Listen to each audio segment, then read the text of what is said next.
Bonjour Zénon. Bonjour Bérangère. Et bonjour à vous tous. Bonjour à tout le monde. Eh bien, pour commencer, d'abord un très grand merci pour tous les messages que nous avons reçus suite à la publication du premier Canapé Esprit.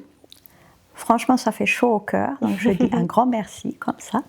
Merci beaucoup et merci beaucoup pour ces beaux retours. Ouais, ça fait du bien. Ça fait du bien d'être vu dans cet esprit salon. Invitation au salon, sur notre canapé, partager un moment et que ça a été perçu et vu. Oui, j'ai été touchée par le mot générosité, notre générosité d'inviter comme ça et d'être vu dans la beauté de nos intentions. Franchement, merci. Merci infiniment, oui. Et que ça continue à fonctionner, parce que là, à nouveau, je suis un peu nerveuse, parce que caméra oblige. Bon, ben, avec quoi tu viens ce matin ? Alors, ce matin, pour notre salon Canapé Esprit, je viens te partager, aujourd'hui, je viens, si tu veux, avec cette envie de te partager qu'à l'intérieur, il y a quelque chose qui s'est noué avec une problématique. Voilà, c'est assez, voilà, on dirait que c'est négatif comme ça, mais la volonté de le transformer. Ok, tu viens parce que tu as envie de transformer quelque chose qui te pèse, qui te noue, et tu te dis c'est le moment, Canapé Esprit. Oui, c'est le cadeau avec lequel je viens pour ceux qui nous suivent, pour qu'ils voient comment on est hors caméra, on fait ça. Dans la transformation, en fait. D'accord. De rendre lumineux le négatif, en fait. Je te remercie pour ta confiance. Franchement, là, c'est une grande confiance que tu amènes de faire ça. Je te remercie pour ça. C'est quoi donc ? Qu'est-ce qui te pèse ? Eh bien, tu vois, si je reste avec ce que j'ai vécu depuis quelque temps, depuis Noël, depuis la fin 2025 et début 2026, c'est la sensation de vivre l'abus. L'abus des autres. Ah.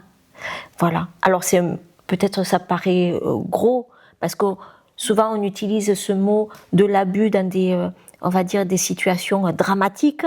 Alors non, je ne vis pas quelque chose de dramatique, c'est pas à ce point-là, mais quand même c'est assez récurrent, où les gens de l'extérieur, de mon entourage, que ça soit professionnel ou même personnel, eh bien m'invitent parfois à ne pas me respecter.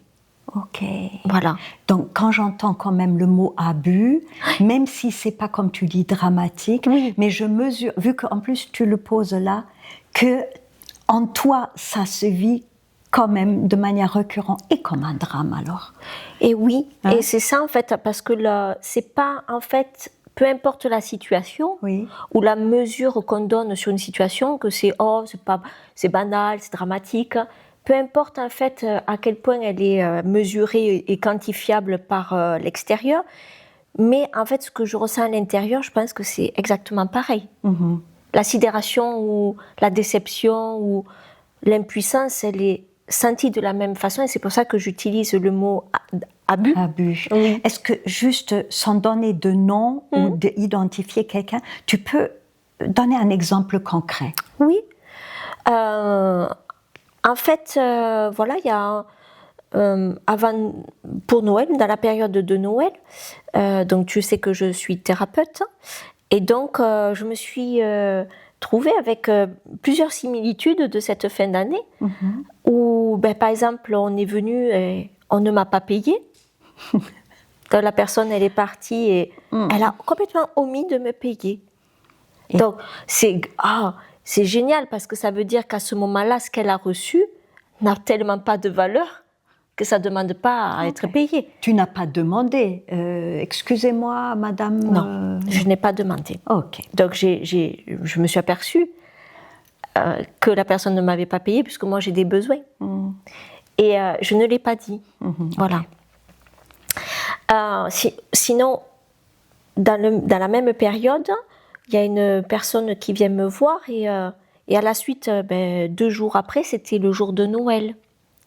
Et la personne, il a fallu qu'elle m'appelle le jour de Noël 3 fois pour être, je suppose, être rassurée. Mais à ce moment-là, le jour de Noël, moi, il est évident que ce jour-là, je ne travaille pas. Okay. Et donc, prendre ce temps pour quelqu'un, parce que son besoin était d'être rassurée, elle avait certainement un besoin de sécurité, j'ai dû prendre sur moi pour pouvoir répondre à son besoin. Et c'est là où je ne me suis... Alors, ce n'est pas de sa faute, bien entendu, je ne me suis pas écoutée. Ouais. Je ne me suis pas écoutée parce que j'ai passé son besoin avant le mien. Ok, super. Pas super, mais je veux dire, là, on est vraiment en plein dans un exercice de base en communication non violente. C'est-à-dire, je dis oui à quelqu'un, pourtant là, travailler, on connaît. Quand je dis oui à quelqu'un, or, en mon cœur, c'est non, quelqu'un va payer. Et là, c'est toi qui payes parce que tu dis, encore une fois, je me suis fait abuser, comme la blessure d'abus qui se réactive. Oui, ça se réactive, voilà. Et qu'est-ce que ça fait du coup par rapport à la personne en face? Voilà, il y a une envie de couper. Envie de couper. Du coup, tu la détestes. Voilà. Tu veux couper le lien, tu n'aimes plus cette personne. Voilà. Si je reste avec ce que je ressens, c'est dégueulasse. Hein. C'est un gros mot, mais c'est ce qui me vient. C'est ça. C'est dégueulasse. Que tu projettes sur la personne. Voilà. Ok. Je te remercie de venir avec ça pour presque comme pour rendre transparent le fait que c'est pas l'autre qui a fait. Et si il a fait ou dit quelque chose, et en même temps, c'est pas de sa responsabilité que toi tu dis là, je me sens sidérée. J'ai entendu aussi manque de pouvoir, donc impuissante, et que je commence à détester l'autre. Eh oui. Est-ce que tu peux pointer un peu là-dessus? Comment parce que en fait, il s'agit de ta propre décision de prendre la situation. Oui, je suis responsable. Alors, avant tout, la personne prend un soin chez toi, il te dit au revoir et elle part. Toi, tu ne fais rien, mais une fois la personne elle est partie, en toi, ça fait « Oh, c'est abusif !» Pourquoi? Oui, pourquoi? Je revis une situation comme ça. Donc, merci, tu revis. C'est donc pas une première fois où tu restes neutre, c'est comme appuyer sur un bouton qui dit « Je réactive quelque chose, une croyance sur moi que je suis abusable. Voilà. Que je suis pas digne de recevoir. Que je ne peux que donner, mais pas digne de recevoir. Ok. Oh chérie. Voilà ce qui sera. Mais le stimulus, lui, n'a pas conscience de ça. C'est ça. C'est ce que je veux vraiment exprimer. Le stimulus, il n'est qu'un stimulus, lui. La personne qui fait ça. Ouais, voilà. C'est ça, le stimulus qui active en toi. Ouais. Mais à l'intérieur, c'est un effondrement parce que c'est encore quelque chose qui me réarrive. Voilà. Que j'ai déjà vécu. C'est pour ça qu'aujourd'hui, je suis sidérée. C'est ça. Parce que ce n'est pas la première fois. C'est quelque chose qui t'arrive depuis longtemps, et j'imagine depuis fort longtemps. Mm-hmm.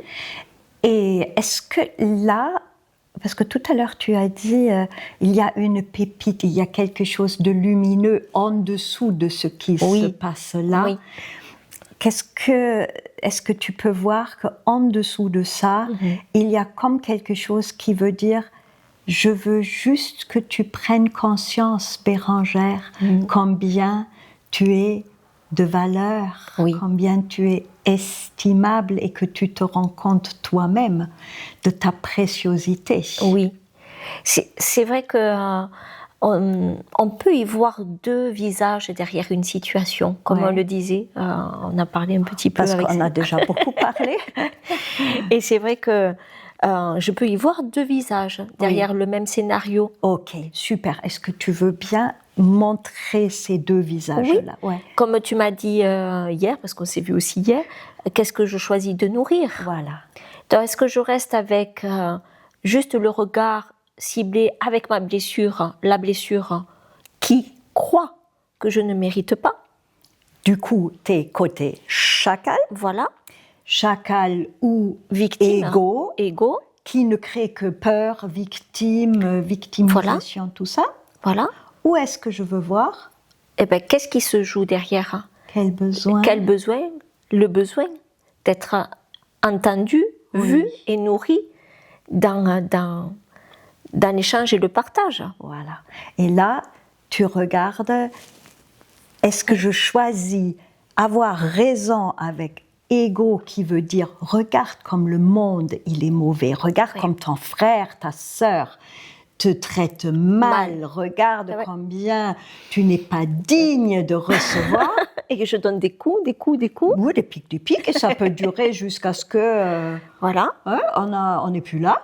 Et de l'autre côté, est-ce qu'il n'y a pas autre chose en quoi je peux croire, sur quoi je peux choisir d'orienter mon regard et mon attention? Exactement. Et là, ça sera déjà définir mon besoin. Voilà, voir mon besoin. Déjà, je sens mon impuissance et ma sidération qui amènent vers quel besoin?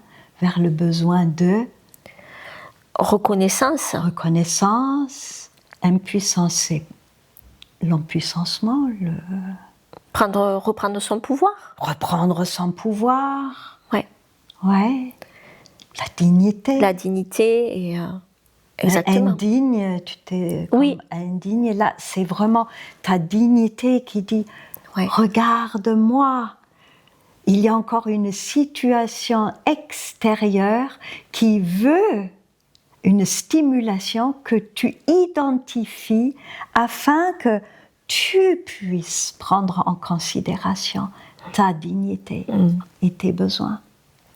Et c'est là où le choix est de réagir à partir de ça. Ça sera quoi? Eh bien là, si la personne, je reviens sur la situation où la personne, c'est vide. Avec ce qu'elle a reçu, lui, il ne pense pas payer en fait. Son échange est tellement... il part. Et bien là, moi, avec ce besoin en fait de reprendre ma dignité et de considération. Ouais. Eh bien, au moment de partir... Allô? Au fait, lui rappeler. De le rappeler. Aux conditions. Parce que c'est un échange. C'est un échange. Donner et recevoir. Voilà. Ouais. Tu vois, et je veux juste aussi là mesurer cette part en toi, en nous, en chacun, parce que tu donnes un exemple qui est valable, j'imagine, pour beaucoup de personnes.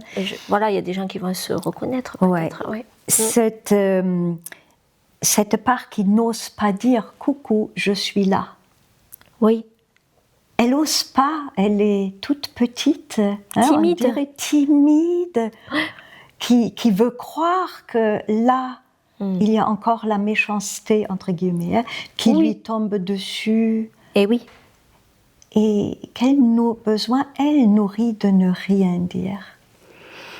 Qu'est-ce qu'elle croit? Quelle est sa croyance? Pourquoi elle ne dit rien? C'est toujours, je pense que il est plus naturel en fait de ne pas recevoir à ce moment-là. C'est habituel. C'est habituel. À ce moment-là de ne pas recevoir. Et donc, c'est pas grave. Ça renonce. Ça renonce. Et en renonçant, qu'est-ce qu'elle assure?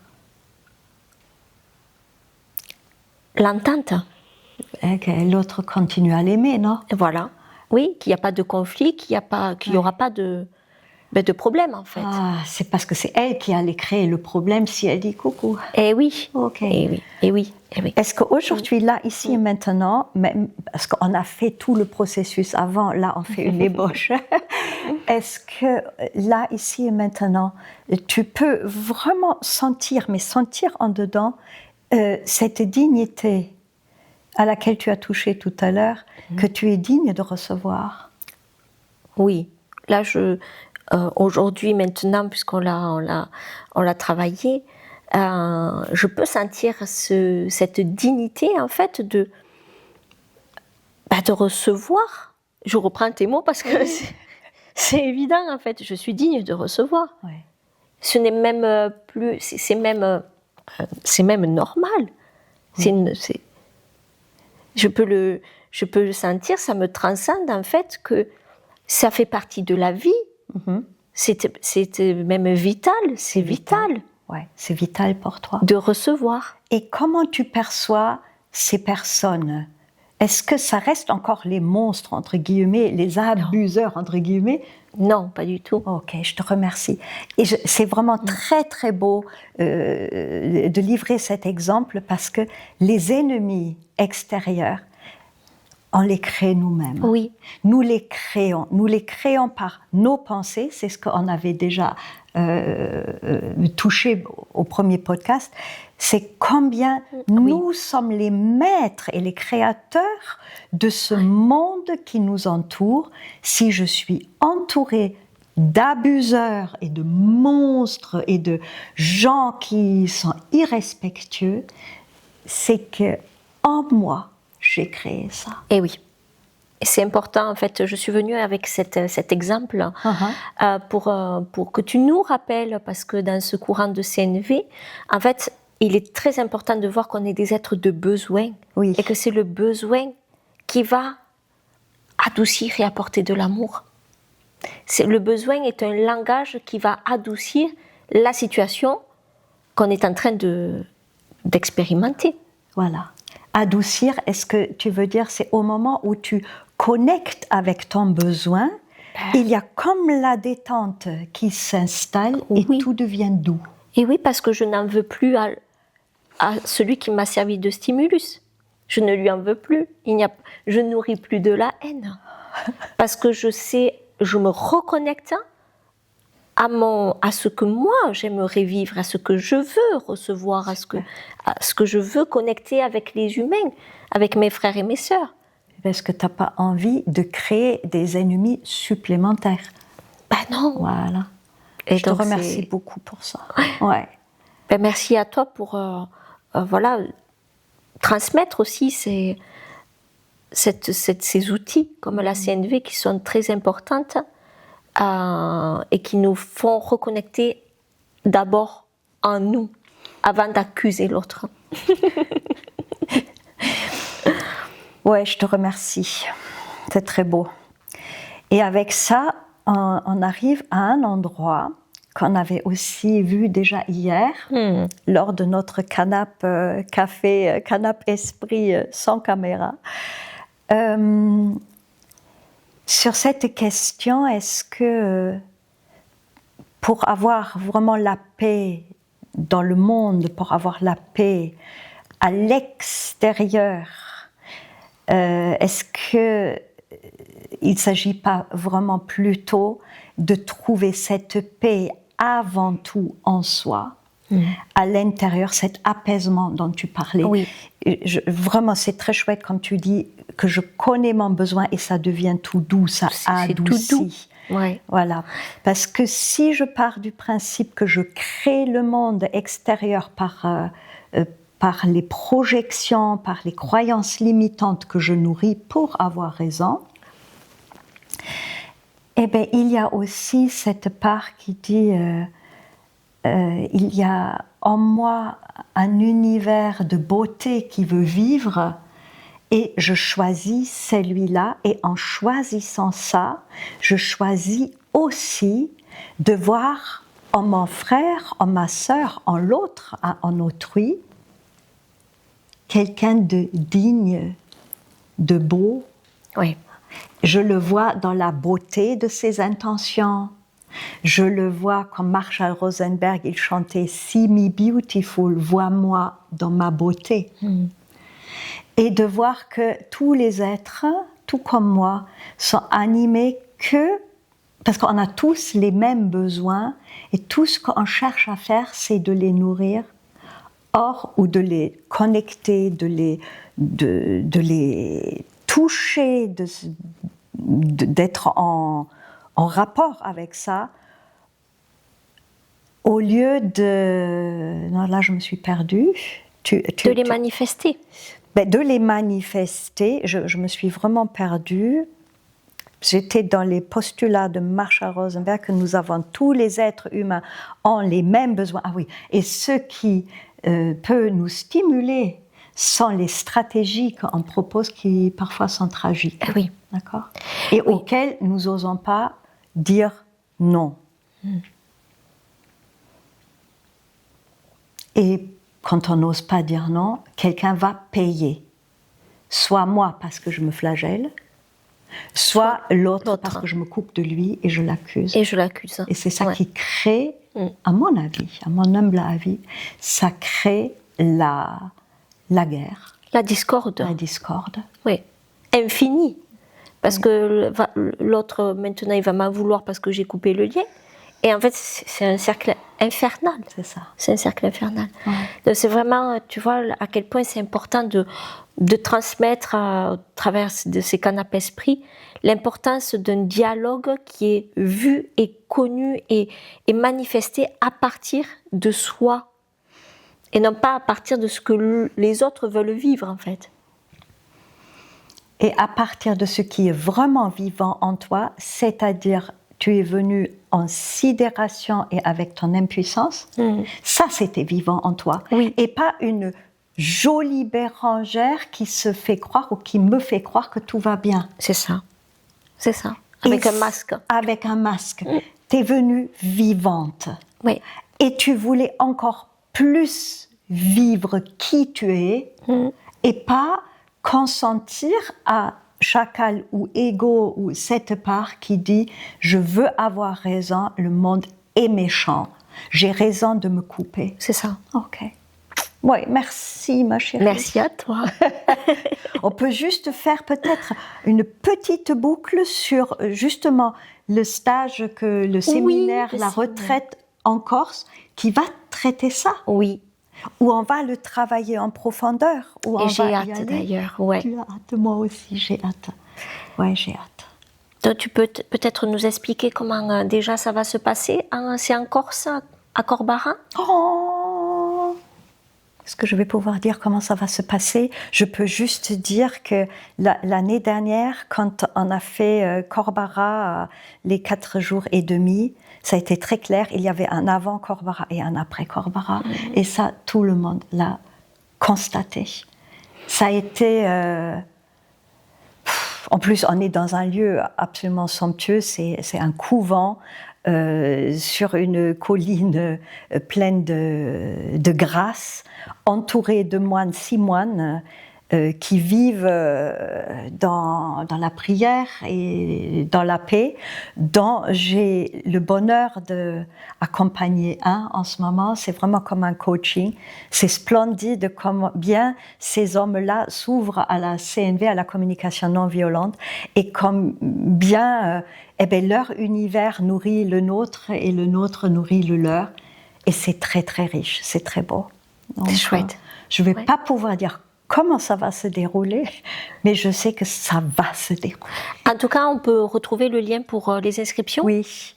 Et c'est ouvert dès maintenant. Dès maintenant. Oui. Merci Bérangère. Merci à toi Zéno. On continue. Oui. Ouais. À très bientôt. À très bientôt. Au revoir. Tu vois, Zéno, on peut par rapport au sujet de tout à l'heure, par rapport aux relations avec l'autre, qui est un stimulus à un besoin chez moi qui n'a pas été détecté. Et que je rends responsable. Voilà. On peut trouver aussi dans un courant miracle. C'est ça. Donc l'autre façon aussi de manifester au quotidien notre vraie nature, Par amour. Et toi, tu l'as en français parce que moi, je l'ai en allemand. Donc, il vaut mieux que toi, tu lises parce que le temps que je traduise, on a déjà... Eh bien, dans ce chapitre, il y a une partie foi, croyance et vision. Chapitre 21, Romains 3. Voilà. Hein? Pour donc, ceux qui... Foi, croyance et vision. Foi, croyance et vision. Et il est dit, et ça commence comme ça, dans ce chapitre, toutes les relations particulières ont le péché pour but. Ok, ça nécessite une petite explication parce que péché, c'est illusion, c'est croyance. Voilà. C'est ce que je crée avec ma part habituelle de l'ego versus ce qui a été créé. D'accord. D'accord. Donc toutes les relations particulières, c'est donc celle où j'agrafe ou j'accroche une considération ou un lien. Plutôt je veux quelque chose de l'autre. Hein. Oui, d'accord. Un contrat. Un contrat. Un contrat, oui. Ok. Vas-y. Donc, toutes les relations particulières ont le péché pour but. Donc, péché comme je manquais ma cible, hein, pour pas le faire tomber dans le... D'accord. Ok. Car ce sont des marchés passés avec la réalité, en fonction de laquelle l'union apparente est ajustée. Ok. Donc, la vérité, la réalité, elle dit... Car ce sont des marchés passés avec la réalité, en fonction de laquelle l'union apparente est ajustée. Ok. N'oublie pas ceci, faire un marché, c'est fixer une limite. Et le frère avec qui tu as une relation limitée, tu le hais.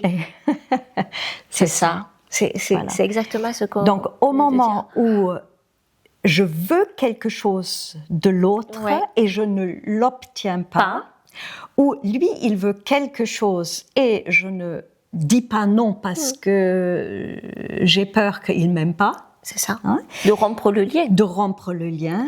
Eh bien, je vais le haïr. Et c'est ce qu'on a dit tout à l'heure, quelqu'un va payer. Quelqu'un va payer. Ouais. Et c'est la notion de péché, en fait. Le péché n'est pas une faute. Le péché est de ne pas respecter le besoin. Comme dans ma situation tout à l'heure. Voilà. C'est ça, exactement. Super, ouais. Il se peut que tu essaies de respecter le marché au nom de l'équité, parfois en exigeant paiement de toi-même, plus souvent peut-être de l'autre. Ça ne te rappelle pas quelque chose? Donc, il dit d'équité, j'ai donné quelque chose, donc s'il te plaît, donne-moi quelque chose. J'attends le retour. J'attends le retour. Comme c'était normal, en fait. Sous contrat, si je donne quelque chose, j'attends un retour. Ainsi, par l'équité, tu tentes d'apaiser la culpabilité qui vient du but accepté de la relation. Et le but accepté de la relation, là, pour le coup, c'était mercantile. Et voilà. Hein? Tu viens chez moi, je te fais un soin et en échange, tu me payes. Donnes de l'argent. Voilà. Et c'est pourquoi le Saint-Esprit doit en changer le but afin qu'elle lui soit utile et qu'elle ne puisse pas te nuire. Ok. Donc là, petite explication sur le Saint-Esprit. Saint-Esprit, c'est le self, le grand self, le soi, connecté au tout. À l'amour. Ça peut être la girafe. Oui, hein? Dans la CNV. Dans la CNV. Et c'est la part qui travaille pour notre naturel versus le chacal, l'ego. Donc là, je veux avoir de toi parce que je t'ai donné. Ça, c'est les habitudes, l'ego, le chacal. Oui. Si tu acceptes ce changement, tu as accepté l'idée de faire de la place pour la vérité. Ok, juste là, quand tu acceptes ce changement, c'est-à-dire que j'accepte le changement de ne plus être dans une relation mercantile ou dans une relation de je veux quelque chose. D'exigence. D'exigence. Je veux que tu nourrisses mes besoins. Oui.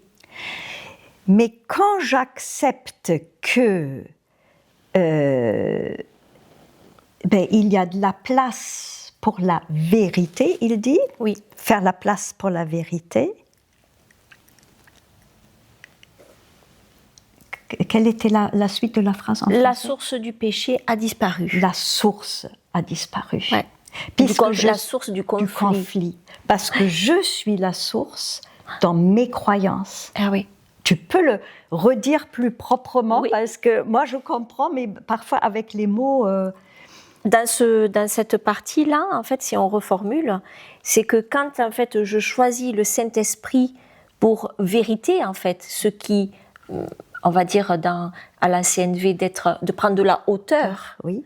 De me connecter à mon moi supérieur. Exactement. Et de voir les choses avec de la hauteur, c'est-à-dire voir le besoin qui part de moi et le besoin que je nourris chez l'autre.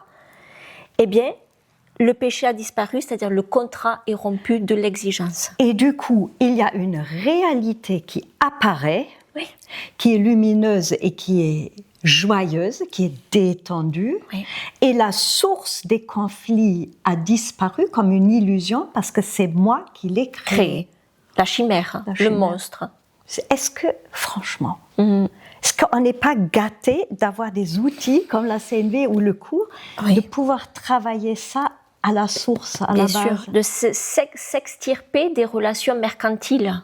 En fait, c'est de prendre de la hauteur de l'exigence qu'on attend de l'autre et de que l'autre nous nourrisse dans ce qu'on exige, en fait.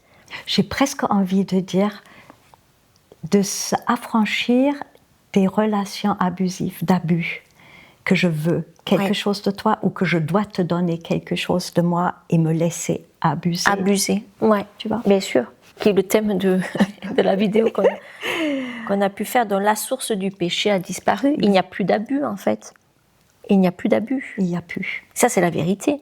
Ça, c'est la vérité. C'est que ça n'existe pas. C'est-à-dire, la vérité, c'est pas nous qui la créons. La vérité est. Et elle est uniquement quand je suis connectée à ce que je ressens, mes besoins en termes de énergie divine bien aimée, et que je les respecte et connecte chez moi, que mon ventre affamé d'empathie qui n'a pas d'oreille est bien rempli, et que j'ai alors des oreilles pour pouvoir me connecter à ce qui est vivant en l'autre.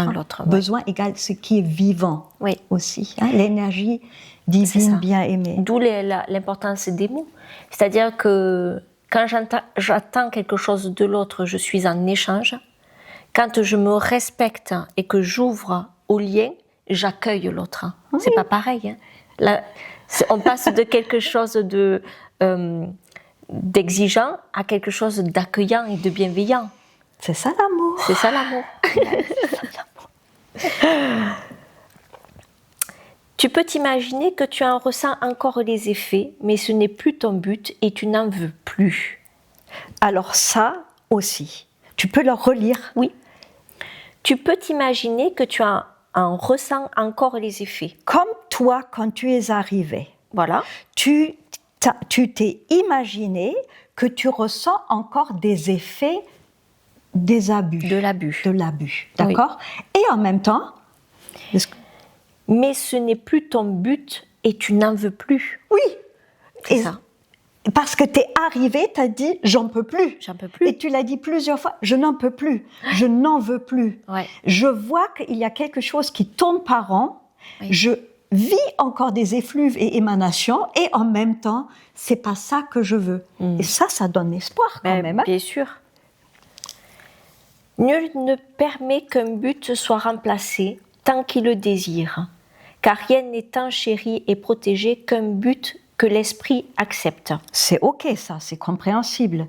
Si mon esprit accepte encore de souffrir et de valider que je suis abusable, je ne vais pas le laisser changer. Seulement quand je donne cette idée, là je m'ouvre à de l'échange qui peut venir. Bien sûr, et autre chose. Ce but, il le poursuivra sombrement ou gaiement, mais toujours avec foi et avec la persistance qu'apporte la foi inévitablement. Soit dans ma croyance limitante, soit dans la transformation. Le pouvoir de la foi n'est jamais reconnu si elle est placée dans le péché. On est d'accord. On est d'accord. Parce que là, tu souffres, tu es la victime du monde. Mais bien sûr, c'est pas la foi du coup. Et c'est pas là chez moi, c'est die Macht des Glaubens. Ça pourrait être aussi le pouvoir.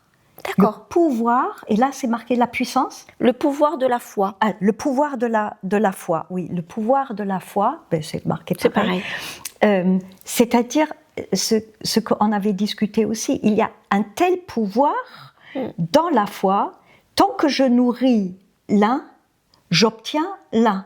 Oui. Dès que je nourris l'autre, j'obtiens l'autre.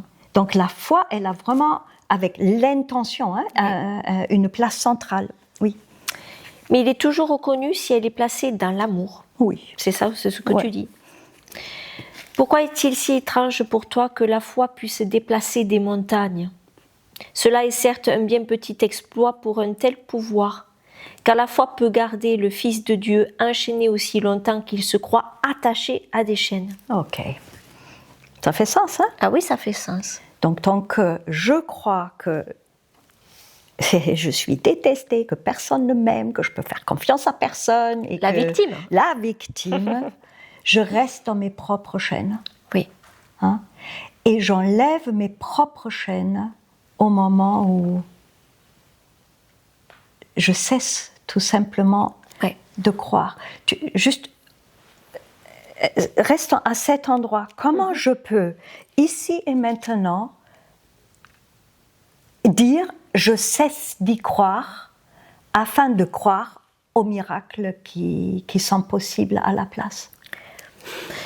Tout simplement en n'observant pas le scénario, mais en me reconnectant toujours à mon besoin. Oui. Or, tu as bien vu à quelle vitesse on peut l'oublier. Oui. Hein?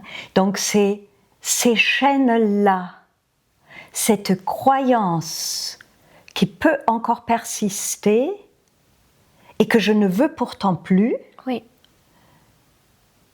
Comment je peux faire ici et maintenant? J'accepte que les chaînes n'existent plus. Juste laisse-nous le faire. Là, ici et maintenant, je place ma foi dans la liberté, dans le déplacement des montagnes, dans la grandeur, dans l'amour. Même si je ne sais pas exactement comment faire, mais je le pose là comme intention. J'accepte ici et maintenant et immédiatement d'enlever tous les chaînes, même si peut-être je ne sais pas comment faire. Oui. Et je te laisse faire. Oui. Et je te le donne. La pronoia. La pronoia. Une transformation qui n'est peut-être pas... on ne peut pas la contrôler. Si on est dans le contrôle, on va figer la même situation. On appelle ça des schémas répétitifs. Et se libérer des chaînes, c'est la foi. C'est en remettre à un scénario que peut-être potentiellement on n'a pas dans la mémoire, c'est-à-dire on ne peut pas le créer. On ne peut que recevoir une autre façon, en tout cas. Dans l'amour. Merci. C'est rond là. Oui. C'est rond là. C'est rond.